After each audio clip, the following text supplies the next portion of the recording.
জয় যিশু। প্রথম পাঠ যাত্রা পুস্তক হতে আজকের বাণী পাঠ 14 অধ্যায় 5 থেকে 18তম পদ।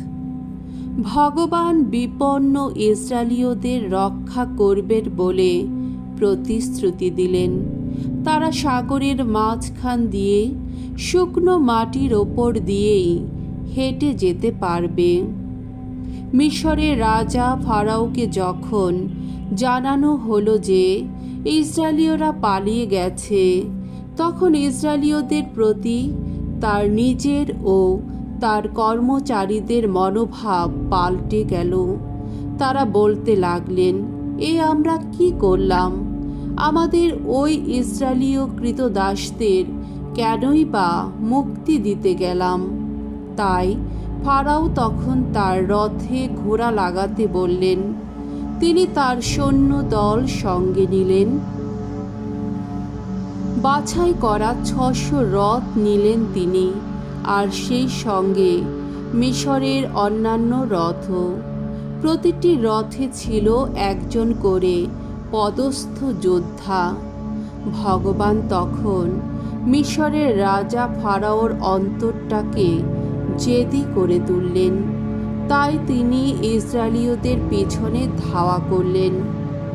ইসরায়েলীয়রা যখন মাথা উঁচু করে তার দেশ ছেড়ে চলে যাচ্ছিল, সেই সময়ে মিশরীয়রা ফারাওর সমস্ত অশ্ব, রথ আর অশ্বারোহী সৈন্য এবং তার পদাতিক সেনাবাহিনী সবাই একসঙ্গে তাদের পিছনে ধাওয়া করল। শেষে ইসরায়েলীয়রা যখন পি-হাহিরতের কাছে বায়াল সেফনের সামনাসামনি সাগরের ধারে তাঁবু ফেলে রয়েছে, তখনই মিশরীয়রা তাদের কাছে গিয়ে পৌঁছল। ফারাও বেশ কাছে এসে গেছেন। এমন সময়ে ইসরায়েলীয়রা হঠাৎ সেদিকে তাকিয়ে দেখতে পেল, ওই তো পিছনে মিশরীয়রা তাদের দিকে এগিয়ে আসছে।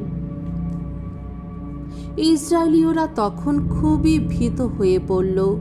তারা ভগবানকে কাতর কণ্ঠে ডাকতে লাগল।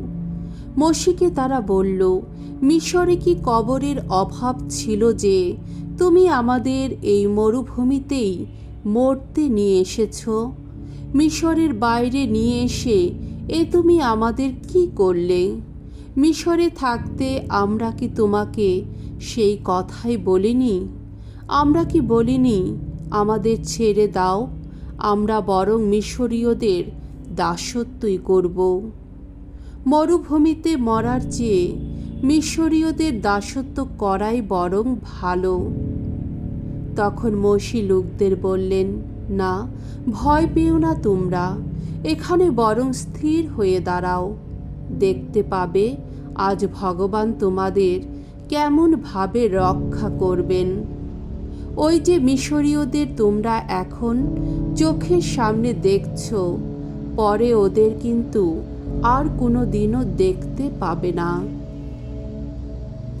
ভগবান নিজেই তোমাদের পক্ষ নিয়ে সংগ্রাম করবেন। তোমরা শুধু শান্ত হয়ে থাকো। ভগবান তখন মোশিকে বললেন, কেন এমন করে ডাকো আমায়? এবার ইসরায়েলীয়দের এগিয়ে চলতে বলো, আর তুমি তোমার পাচনিটা তুলে সাগরের ওপর তোমার হাত বাড়িয়ে দাও। সাগরকে দুভাগ করে ফেলো, যাতে ইসরায়েলীয়রা সাগরের মাঝখান দিয়ে শুকনো মাটির ওপর দিয়েই হেঁটে যেতে পারে। এদিকে আমি কিন্তু মিশরীয়দের অন্তরে এমন জেদ জাগিয়ে তুলব যে তারা ইসরায়েলীয়দের পিছু পিছু গিয়ে সাগরে নেমে পড়বে। তখন ফারাওকে নিয়ে এবং তার যত পদাতিক সৈন্য, যত রথ আর যত অশ্বারোহী সৈন্যকে নিয়ে যা ঘটবে, তাতে আমার মহিমা প্রকাশ পাবে। সেই সময় ফারাওকে নিয়ে তার যত রথ আর যত অশ্বারোহী সৈন্যকে নিয়ে যা ঘটবে, তাতে যখন আমার মহিমা প্রকাশ পাবে, তখনই মিশরীয়রা বুঝবে আমি স্বয়ং ভগবান। প্রভুর বাণী। ঈশ্বরকে ধন্যবাদ। শাম সঙ্গীত। মসির গীতিকা। যাত্রা পুস্তক থেকে 15 অধ্যায় 1 থেকে 6 পদ। ধূপ। এসো, ভগবানের করি জয়গান, জয়ী তিনি, মহাজয়ী তিনি। ভগবানকে শোনাব স্তুতিগান, কত গৌরবময় তার এই শক্তি প্রকাশ। অশ্ব অশ্বারোহীকে ফেলে দিয়েছেন তিনি সাগর গভীরে। ভগবানই শক্তি আমার কণ্ঠগীতি। আহা, নিজেই হয়েছেন তিনি আমার পরিত্রাণ।